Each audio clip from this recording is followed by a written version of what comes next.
1935, the Lions win the NFL championship. The Detroit Tigers take the World Series. The Red Wings bring home Lord Stanley's Cup. Joe Louis begins his rise to world domination. This transforms the Motor City into Detroit, City of Champions. All right, that's the sound of my slice is what that is. It's Detroit, City of Champions, the podcast. I'm Jamie Flanagan. Charles Avison. And we're in the palatial Podcast Your Voice.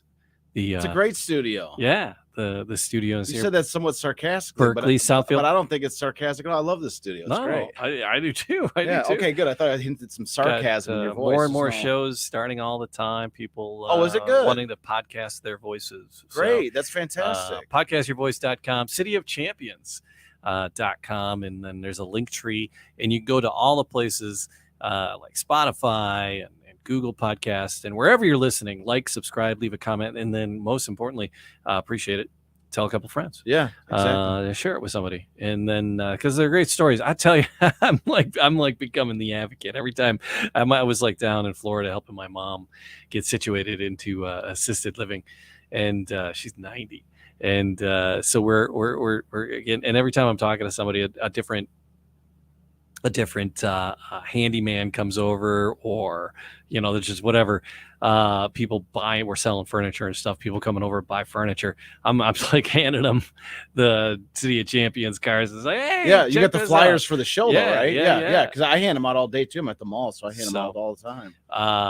New fans tuning in. Yeah. So if you're just finding us, there's lots of stories that are happening. We're in the middle of golf. Talking about my Walter Hagen and Walter Hagen, but we've talked the Wings and the Tigers and the Lions, and then I Joe think Louis, a lot of these stories, like especially Garwood. like the story we're going to be talking about today, even if you're not necessarily like a Detroit sports fan, this is an era where these stories are intersecting with the evolution of the sports that we are talking about. Yeah.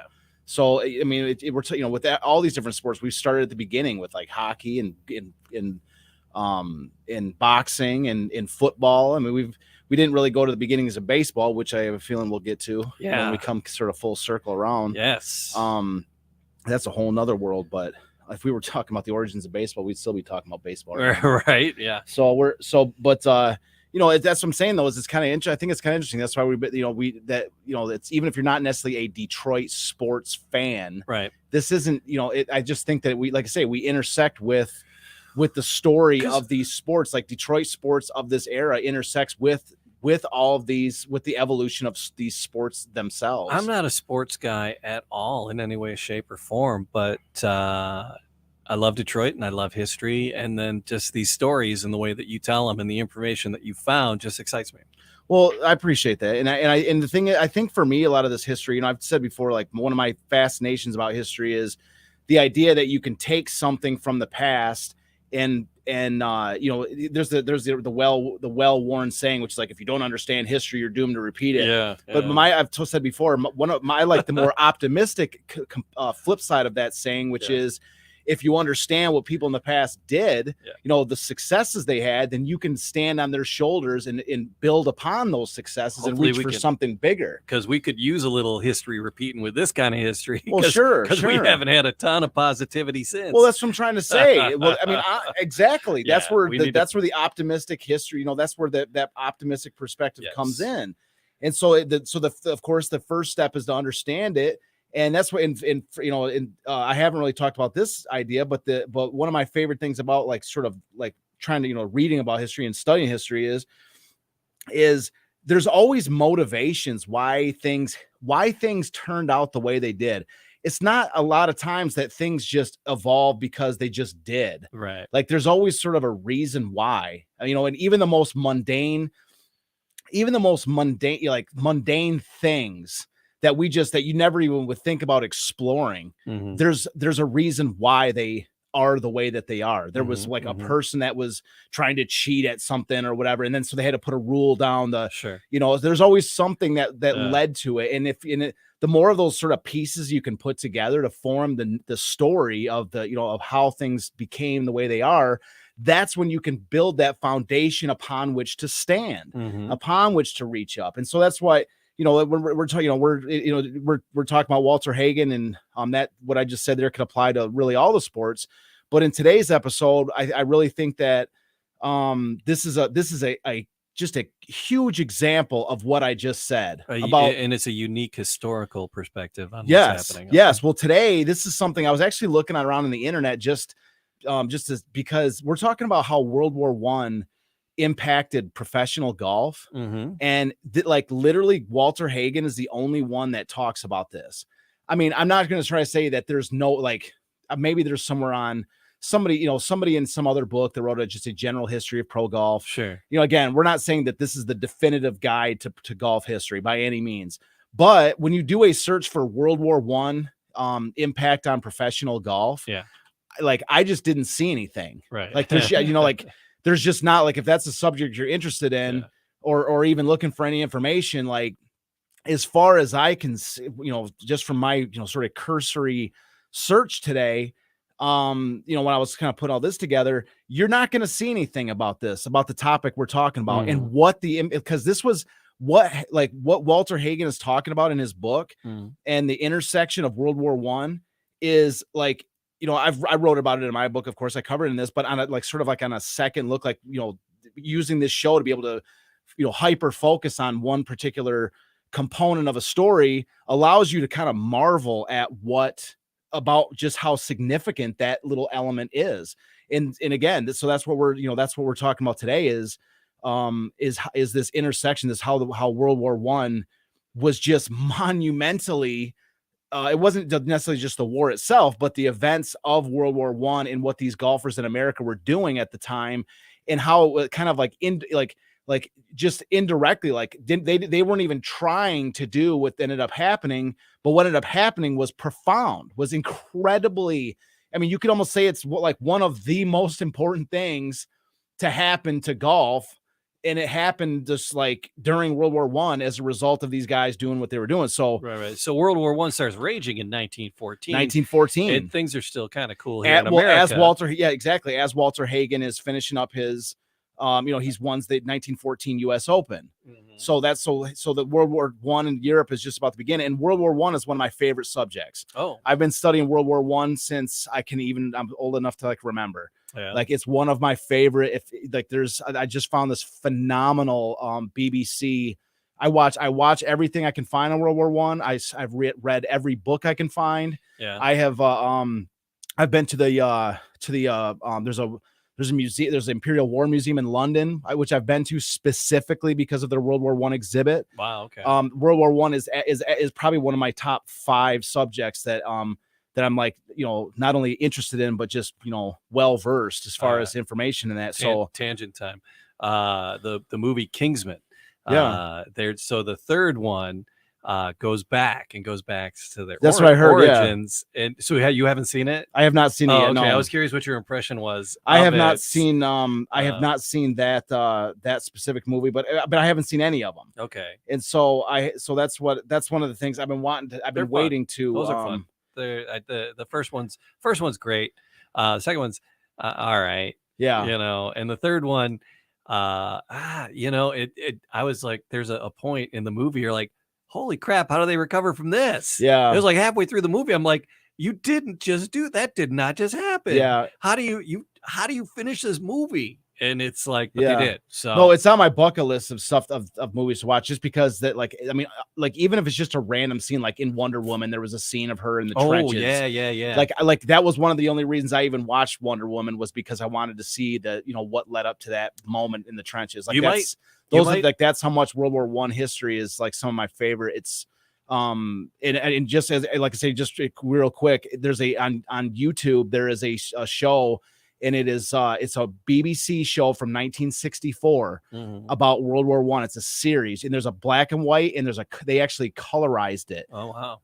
Anyone that is interested in World War I, it's the best documentary I've ever seen. I just watched it this year, and they actually have this is because it was made in 1964. They're only 40 years removed from the events. Yeah, and so they actually have people from the moments that they're talking about. The leaders, the generals and everybody that was involved in the decision making are there like on camera talking about it, like it's like a World War II documentary where you have like the bomber pilot captain. That's who's there in talking about these shows. It is one of the best, not just World War I documentaries I've ever seen, but just one of the best documentaries I've ever seen. I think it's just called World War I, but it was the BBC series from 1964. It's really good. BBC does good work. Yeah. No, so, all right. So you really dig with the World War I history. And Walter Hagen had, like we said, just won the U.S. Open at the moment that really World War I is breaking out. Right. You know, so it's at this moment that, you know, basically, you know, the thing about World War I was initially it's just almost like every other war. Yeah. Initially, like all the sides think that this is about to be a quick war. Mm-hmm. It's a glorious war. Let's go off and, you know, live this like, you know, this heroic, you know, life. For, you know, everyone was in a big rush to get there because they didn't want to miss it because it was going to be over so fast. Exactly. So the first waves that went in, there was no trenches when they first went in. And, you know, and it's interesting when you're looking at it to see how it happened, which was both sides locked up. You know, there was, you know, Germans advanced massively at first, but both sides eventually, especially when the British landed on, you know, in France and that they locked, both sides locked up, and then they just tried to outflank each other all the way to the coast until there was no more room to outflank. And then at that point is when they started to really dig in because the other side was trying to launch massive attacks in their direction. And so like the trenches came all the way back. Like the trench systems crossed all of Europe. And you're like, when you watch the war, like the battle, you know, the battlefronts become established, like when you see it, like, and that's when you're just like, oh God, something really bad is coming. Yeah. You know, especially when you're watching the documentaries or reading the books.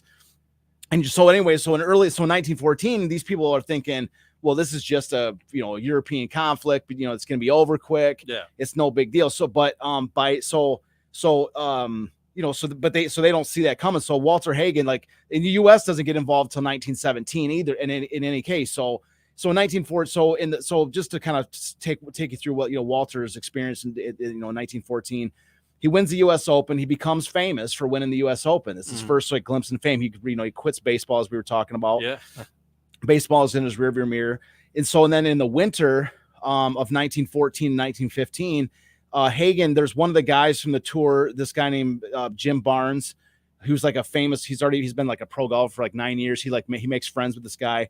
And Jim Barnes invites him out to sort of some of these clubs, some of these, like, because he's like kind of like how Hagen, like his home club was in Rochester. Mm-hmm.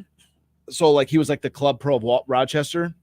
Jim Barnes was a club pro of, I think it was a couple different golf clubs out in the Northwest. So like in San Francisco and Washington. Oh, so this was like and there's also a big tournament there called the Panama Exposition Championship in San Francisco it's called the Ingleside Club in San Francisco. So Jim Barnes like, come on out to my home clubs and you can, you know, it'll be like kind of like, we're bringing a U.S. Open star out here and we're going to, you know, it's a good, you know, it's an opportunity for you to build your name out here on the other side of the country. And so they did. And so Walter Hagen comes out to this area, plays a couple of these different clubs, and he wins this Panama Exposition Championship, and he wins the first ever $1,000 prize in golf history. $1,000. Boom goes it $1,000. And you can say, well, you know, $1,000 would be worth like $1 million today. No, it wasn't. No, it wasn't.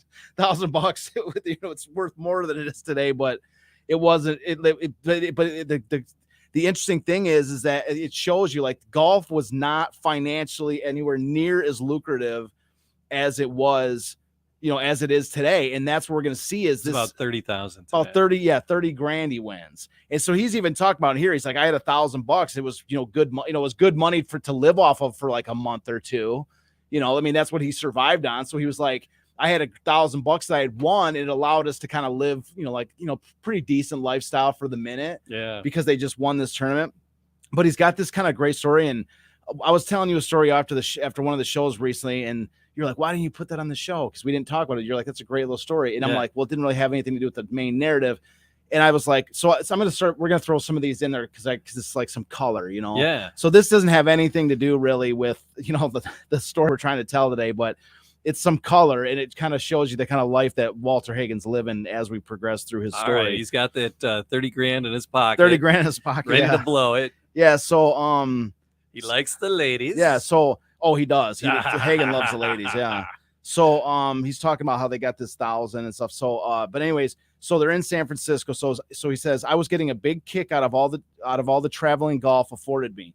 San Francisco is one of the cities I'll never forget. It was a tough place. The Barbary Coast had an international reputation. During the Exposition Championship matches, Carl Anderson and I took in the sights and wound up in a nightclub where the entertainment convinced us the operators were paying well for police protection. As we were leaving the joint, I was a couple of stairs above Carl when a man dashed up past me and grabbed for the door. A bullet whizzed too close to my neck, and the guy dropped on the top step. I hurtled his body rolling down the steps, and neither Bannister nor Landy could have caught Carl and me as we got out of the place and sprinted up the steep hill to safer ground. I read the next day that the murder we witnessed was the 28th committed in the Barbary Coast area that month. Jeez. So he saw a guy get murdered. What is this? No, this is Barbary Coast, San Francisco in 1914, in the winter of 1914. Jeez. So, yeah, but he actually just keeps on going. That $1,000 prize money put me financially sound for the rest of the tour. So, I mean, he kind of keeps talking about it. But anyways, so that's what he's doing, and it's shortly thereafter. And his next little thing that happens at this exact same moment is that AJ Spalding, which Spalding was the biggest, sports, sporting goods manufacturer, still out there today. Totally, yeah.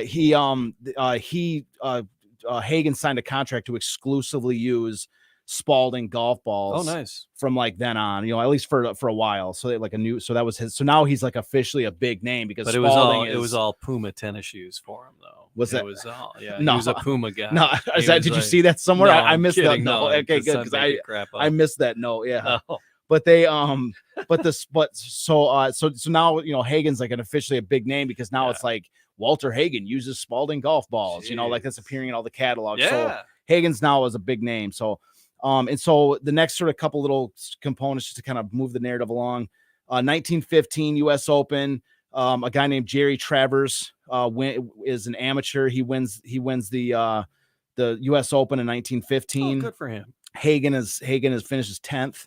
1916 U.S. Open. A guy named Chick Evans, who's an amateur, wins which is the next one's in Minnesota. And they call him Chicky Baby. Probably. Yeah. Hey, I would imagine baby. So. Like, what else would you call him? In the 1919? What else would you call him? It's probably Charles. I think Chick was another name where people called him. It went from Chick or Charles to Chuck to Chick. So Hagen finished 7th, but there was another amateur that won. So there's all these amateurs that are winning. Going all the way back to We Met. But then it's the line between what is amateur, because today you say amateur, it's a slightly different connotation than these amateurs. Well, these amateurs are. I mean, I don't think they're pro and amateur today is different than pro and amateur then. Well, I mean, the amateurs are winning. Well, the amateurs are winning tournaments back then. I mean, I just don't know. They're just not pros like making a ton of money like Hagen and them. Yeah. But Hagen even mentions it. I mean, today amateurs are people who are like just cutting their teeth and busting their chops. Back then, the amateurs were guys that were like really, really good, but didn't play as often as the pros. Well, I think the difference is that the amateurs today, like once you get to past like 18, if you're going to keep on progressing in golf, you're just going to become a pro. Like there's not. Whereas back then, you would like keep your amateur status and keep playing because you probably had somebody financing you. You probably had some money coming from some other sources that you could afford the luck because it's one of the themes that we're going to be kind of, that's, the prevailing narrative of this entire Hagen story is that there is a sort of a genteel, reputation like that amateurs enjoy that professionals do not. Right. Professionals are viewed as like basically dirty mercenaries. Right. They may enjoy watching these guys play golf, but they're not, but they're basically like, they're hustlers, they're looked at as like pool sharks and hustlers. They're not viewed as like the gentlemen of the game, like the amateurs are. Yeah. And so the amateurs can go into the clubhouse. The amateurs can meet with the big shots. They can get, jobs in high placed industries because they're allowed to go in and sip highballs in the after hours, exactly. in the 19th green, the 19th hole. So, yeah. so there's a certain, so they may not make the same money as the pros, which pros get to actually, and they're not necessarily making a ton of money anyways. But it's almost like it's almost like, why would you kind of want to become a pro? Because if you're an amateur, you can enjoy all the fringe benefits of the perks that come with meeting the right people and being part of the right social circles. Whereas if you're a pro, you get to do whatever you want to make money, but the money is not anywhere near, right. So I think that's the trade-off. I think that was the trade-off at that moment. So anyway, so 1915, 16, as we're saying here, that this is the years that the World War I is starting to rage. Yeah. And so Hagen in 1916 doesn't win the Open, as we mentioned, he finished 7th, but he did win the 2 next biggest tournaments, which there's a tournament called the Western Open, which was in Milwaukee, and then another tournament called the Metropolitan Open, which is in Long Island. And so he won both of those. And so those were not they were not majors. They weren't the, US Opens, but those were 2 other big tournaments, and he won both of those. According to Hagen, by 1916, World War I is raging, of course, not just according to Hagen, but according to everyone, World War I is raging. But according to him, he talks about how the British golfers are they're all part of the war effort, and he's like, they were tremendously missed at this moment, because the shine that they brought from traveling over to America to be part of these US Opens is completely gone. And so they're existing completely off American star power in golf, which is, limited. He's like one of the biggest names now, and he's like, I'm the biggest guy in golf, and we didn't have these stars from like the We Met days. Right. And so anyways, so it's at this moment that and this is where we're getting into the story here, the story that we want to tell. So what's interesting is that the US Golf Association, they're like, even though the America at this point is not involved with the war, let's do something to help, let's do something to whether they sounds like they genuinely wanted to help. So what they decided to do was to play these exhibition games for the Red Cross, to raise money for the Red Cross. Okay. And what's interesting is this is what we're going to see here.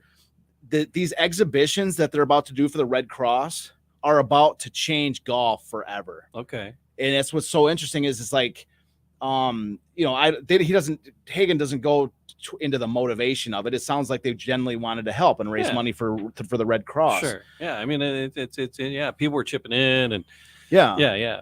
And so what's interesting is that what we're going to show here is that like them just like trying to do good and be helpful is going to completely change like golf. Oh.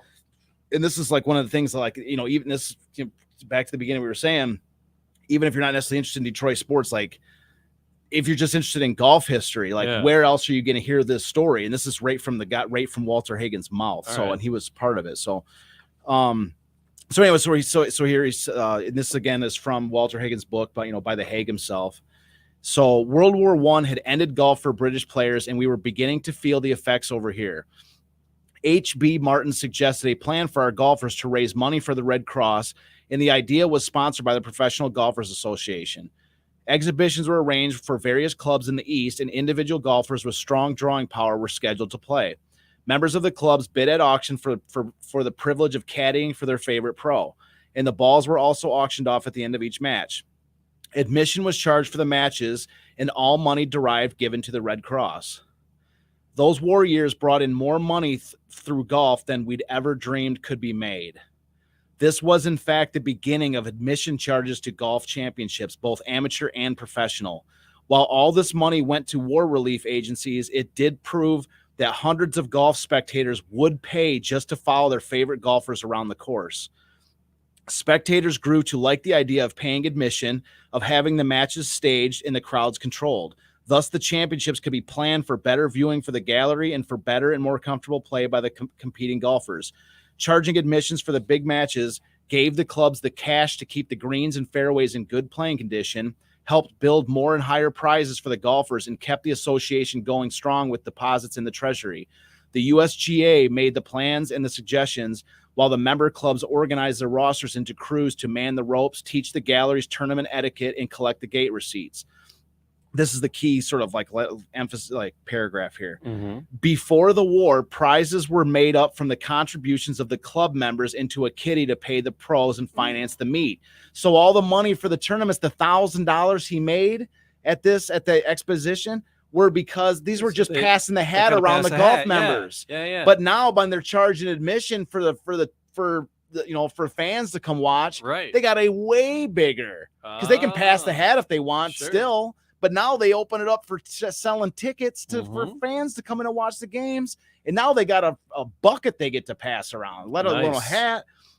So the $1 admission tickets for the Red Cross educated both the gallery and the club to potentials of gate receipts. Gate receipts open an entirely new financial setup for the professional golfer. We eventually began to receive increasingly higher fees for our exhibitions based upon the appeal and power of the individual to bring in the crowds.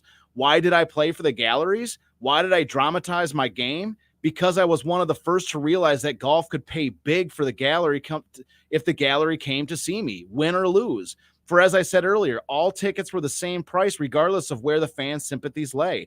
I intended to be a drawing card as long as I stayed in the game. And the way it looked to me, I'd be in there for a good long time.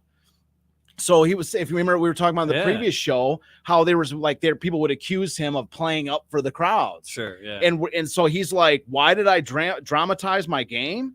Because I was one of the first to realize that golf could pay big if the gallery came to pay tickets to see me. Like that seems so obvious. That's what I'm trying to say. Right. Like you're sitting there going, imagine if you're going to somebody and you're talking about golf history and you go, when did golf start charging fans admission to watch the games? And they're going, people would go, when didn't they charge admission to watch the games? That seems so obvious. Like if baseball is charging admission and football is charging admission and all these sports are charging admission, why wouldn't golf have charged admission? Because they're country clubs, because they're amateurs. This is an amateur. The golf clubs aren't even letting pros come into their courses.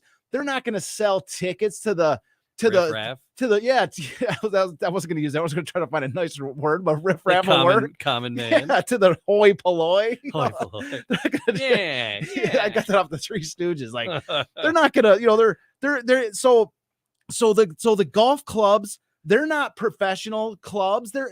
These are genteel amateur associations. If you're going to allow fans to come in and watch your things, I'm sure they would open it up like the We Met game, the greatest game ever. There was a big thing. They wanted to bring some attention. Sure, they let some fans in, but they weren't going to charge them admission. No, they're not mercenaries. That's dirty. That's dirty. So that's what I'm saying is what's interesting here is that now the golf clubs themselves are evolving from amateurism into professionalism. Sure. You see, this is a massive change for golf. That is a big shift. Exactly. So now they're like, well, hell, we could be an industry like baseball or football. Yes, that's a monumental shift. And it happened because they were wanting to raise money for the Red Cross. Right. And so the money that was coming in for the Red Cross, they go, God damn, look how much Walter Hagen talks about in here. Listen to this. He said, so this is right after he was talking about the same quote, really. I was invited to play in most of these exhibitions, and this helped build my reputation as a golfer. Although these Red Cross exhibitions at first included only the professionals, the schedules were later arranged to bring in outstanding amateurs. During the years the matches were played, we raised more than $1.25 million for war relief. He just talked about that tournament was the first U.S. golfer in 1914, winner of 1914, for $1,000 prize. So they brought in, and you're talking about a year or so later, they brought in $1 million. What do you say? $1.5 million, $1.25 million for war relief. Listen to this. Yeah. I was proud that $125,000 was the direct result of my own efforts. He raised $125,000. You're talking about a couple years. A couple of years of doing these exhibitions for the Red Cross, because he's talking about by 1916, 17, is when they're, is the time frame he's talking about here. So we're talking about $29 million. Yeah. So that's what they're saying. They're going, well, hell, if we raised a $1.25 million for the Red Cross, why don't we do this when the war is over? Of course, let's do this for ourselves, Yeah. So that's a massive change. So like that just like it gave us the confidence to go that people would pay money to watch us play, and the golf clubs are like, golly, like imagine you're these golf clubs, you're going, we are the genteel amateur things. We refuse to take any revenue. And then they start raising money for the Red Cross, and they got sacks, they got hay bales full of cash that they're going, the Red Cross is stopping by and they're stuffing in the back of these Red Cross vans, and these golf country club guys are going, oh God, like that'd be nice for us to keep one of those. Maybe we should keep one of those hay bales of money for ourselves and go, or doctor up the greens. Yeah, or after this war is over, we can start keeping all the hay bales for ourselves. So anyway, that's what I'm saying. So this is a huge change, and it happens because they're trying to do this charity thing, and all of a sudden, the golf is taking is leveling up. It's going to the next. It's entirely. So as soon as you start bringing in more money, that's when everything starts to change. Sure. So. Anyway, so that's like really the core component of this is that, if sort of what I was just saying, if somebody comes up and he goes, when did golf start charging admission to the fans coming into the games? You'd be thinking like when didn't they do that? Right. Because that's so obvious, but it wasn't obvious. It wasn't the case. And that demarcation of when that started to happen was during World War I, when they were raising money for the Red Cross, and it's a definitive moment in the history of the game. And so I just think it's a fascinating component, and Hagen certainly spends enough time on it, in his autobiography to talk about it. So that's a couple other things that happened sort of during this time with regards to Hagen. He got married in 1917.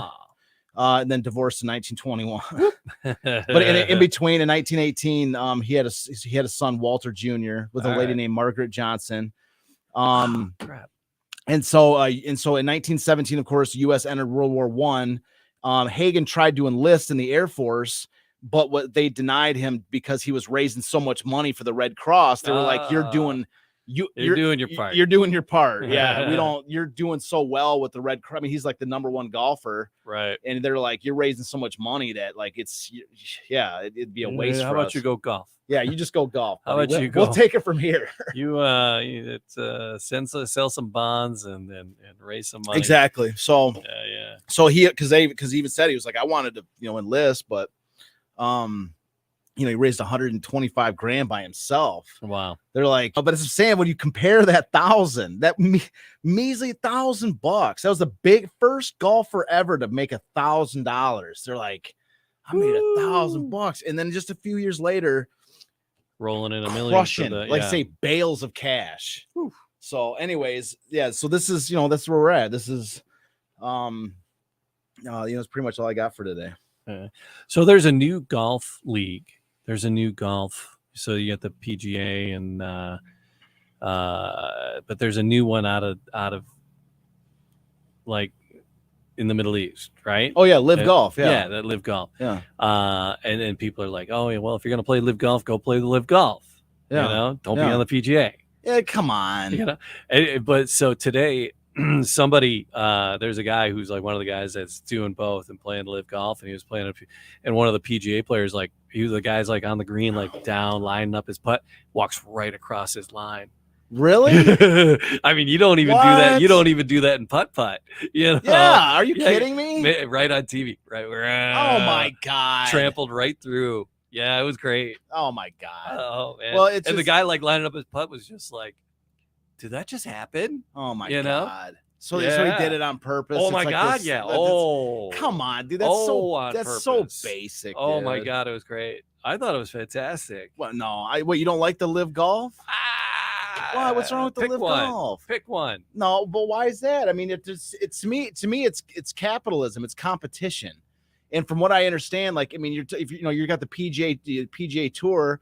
Why do you get an automatic monopoly in this world to say like, no, you're not allowed to compete in any other tournament. You have to be on the PGA Tour. You're talking to a guy still hanging on to his MySpace page, though. Okay, I got an old MySpace. I don't really log in very often, but I'm just saying though is that competition improves everything, because what it means, the PGA has to raise their game to have to raise their game. They can't, I'm not the most knowledgeable when it comes to all the ins and outs, but I've heard that there's a ton of problems that they've sort of, that comes, it's kind of like, I am familiar with baseball, of course, and all the issues that come away from, when Major League Baseball has a monopoly on baseball, the decisions, the problem is that when you have no competing league, what happens is that the main league that's in charge of everything you have like incredibly ridiculous, terrible decisions that are made, and there's no consequences. The game goes into the crapper, and there's nobody that's like gonna be like, there's nobody that's there to challenge those terrible decisions that are there to just to like, because you have a monopoly, you don't have to face against anybody. Like your league goes down the crapper, but you don't have to face any like real consequences because it's a slow decline, like what's happening to baseball right now. Well, it's interesting that like in hockey and in like basketball, there's leagues in other countries, but it's usually people that are waning or fading. In the NBA, they'll go to these secondary things. But all those major leagues don't even have any competition, really. Like the NBA doesn't have any competition, really. Right. The NHL really doesn't have much competition. And usually these are waning and fading players. Yeah, no, I get you. Yeah. And so, but golf, these are this is the starting lineup. This is the A team. Well, it's the first time we've seen one of these major professional leagues that are being challenged by an outside league trying to knock them off the peg. So, and the same thing, exactly. So, and the thing is that money. But here's the thing: so much money to throw at Major League Baseball back in 1901, there was everybody looks at Major League Baseball today as one giant juggernaut. Okay, back in the late 1800s, Major League, the way that we look at Major League Baseball today, that was the National League. Right. It was the National League. And the American League was born out of the Western League, which was a smaller independent league. And so there's a guy named Ban Johnson who came along and said, I'm going to take my supposedly inferior league and I'm going to make them into a major league. And I'm going to challenge the National League for dominance in the world of professional baseball because I can do it better. Yeah. And that's what he did. And so he challenged. So the American League was born literally as a challenge against the National League. And they were kicking their butts up and down the field. Half their players were coming to the American League. They were paying them great money. They were establishing teams in the cities of the National League. Like that's why there was 2 teams in Chicago. That's why there's 2 teams in New York. They were establishing teams in the same cities saying, we're about to kick your butts up and down the court. And so there was a war between the National American League. And so they got to the point where the National League they're like, you know what? We give up. If we don't let's make something out of this where like we challenge each other for I don't know, we'll call it the World Series. Right. And so the World Series was born out of this competition between the National American League. They were 2 distinct leagues. Right. Until the American League established itself through warfare with that other league, saying we are here to challenge your previous supremacy. And then what happened as a result? Major League Baseball from 1901 going forward became like this massive sport. Like it became, that was like the golden era. It was like the early 1900s all the way up through the 1960s. Yeah. That was like the golden era of baseball. And that's what I'm saying is that out of that initial conflict emerged a unified action in which because the National League, the American League brought all kinds of new ideas to the table. That's why they were kicking their butts up and down the floor. But that's what I'm saying is that if you just have one league that just gets a natural supremacy, a natural dominance, then there's nothing ever evolves necessarily. Yeah. It doesn't, because they don't have to. Right. They're just the natural dominance. But the competition, whether it's in sports or whether it's in business or whether it's in anywhere else, when you just manipulate the situation because you're the most dominant, then everything starts to decline and fall apart in a row. There should be a podcast about that. Oh, there should, yeah. We got our baseball thing going as soon as we can start exploding that, yeah. So, but it's the same concept. Like I just thought it was funny that how the players are kind of digging at each other. Oh, they are, sure they are. But the same thing happened in 1901 with the American League versus the National League in baseball. You had guys that are calling each other traitors and all this. Oh, you're a traitor. You're going to the American League. Yeah. And now the American League and National League are they're indistinguishable from Major League Baseball itself. Nobody even knows that they're like they think that the American League was like a separate league that was literally challenging for supremacy of Major League Baseball. And now Major League Baseball has a monopoly, whatever they call it, monopoly exemption. So now Major League Baseball is a monopoly, has no challengers, is eroding into the toilet, is circling the drain, or as a dumpster fire heading off a cliff, however you want to describe it. And there's nobody to challenge it into whip it into shape by saying, we're going to put a better product on the field compared to you. And as a result, they're just slowly, wasting away because they don't have any competition. And out of those competitions is when you see excellence start to, because they have to fight back. Yeah. They have to fight back. They have to take on those, to survive. They're either going to survive by fighting back and challenging and winning that war, or they're, or they're not, and they're going to fade away, and a superior product is going to come out of the situation. So with this starting to charge admission in golf, in the golf evolving, where does it evolve to next? Is that where we're going to get into? Yeah, that's where we're going to go to next. I mean, it's really what we're going to be talking about really is that Walter Hagen is going to start. There's this like sort of a phase of Walter's career where he starts going on these tours, and he's, because of his name, he's going to realize that like it's not enough to go on tour and just be like, I'm Walter Hagen, and this guy here, he's also a famous person. So let's have two famous people on this tour. He's like, let's do something bigger. Yeah. So he's going to have this sidekick named Joe Kirkland, who is not just a good golfer, but he's also a trick shot artist. Oh, all right. He can do all kinds of crazy, and that's something we got to look. He's got videos. I was going to make like a Harlem Globetrotter joke, but he is a trick shot artist. He is a trick shot artist. And so there's actually videos on YouTube that we should put together to maybe for the show, for the next week's show. There's a couple of Joe Kirkland videos, because he was like such an awesome trick shot artist. Like he could he could hit the ball on his club and then hit it backwards and like drive it farther than Hagen, like backwards and stuff. So there's all kind so Hagen's going to go on the road with this guy who's like a trick shot artist, while Hagen himself is like just an overall great golfer. Yeah. And so he's just going to be on these tours. They're going to be traveling all over the place. We're going to be kind of digging into that a little bit. And and then we're going to follow Golf's lead, and Chris had a suggestion for us. We're going to start charging admission for the podcast the way they're charging admission for golf now. Well, that's what we're trying to get to. We'll easily raise $1 million. Chris said we're trying to get to. Chris, thanks for the idea.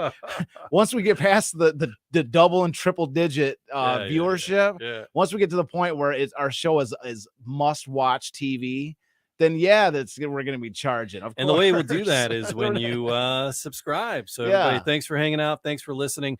Subscribe, leave a comment. So at first it's free watching. So you should be, so it's not just free. You should be looking at like, I'm getting a huge deal because people in the future are going to be paying through the nose to watch this show. Yeah. So tell a few friends. We appreciate it. And leave a comment. I love it. It's we got another comment from a family member. I saw that. So it was pretty neat. So from the Golden Circle.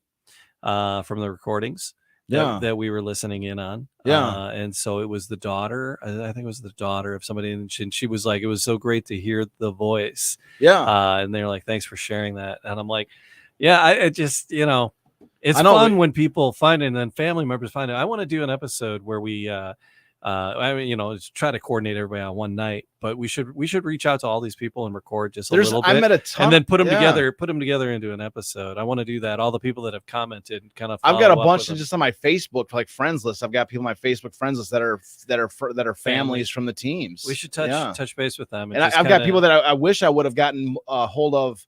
I wish I would have kept their numbers, because I've actually got other people that I just met along the way that were like, that really connected to this. And I used to just bump into them so often, like when I was doing art shows, and then I just almost didn't even feel like I needed their numbers. But I'm like, maybe I should have. So that'll be fun. I want to do that as an episode. That's one of my side projects of my side projects and my side projects is for sure connecting with all the people that have left comments, all the family members, and it's thanks to everybody who leaves a comment and all that stuff on the podcast. We appreciate it, and I'm gonna work on my slice, and we'll see you next time.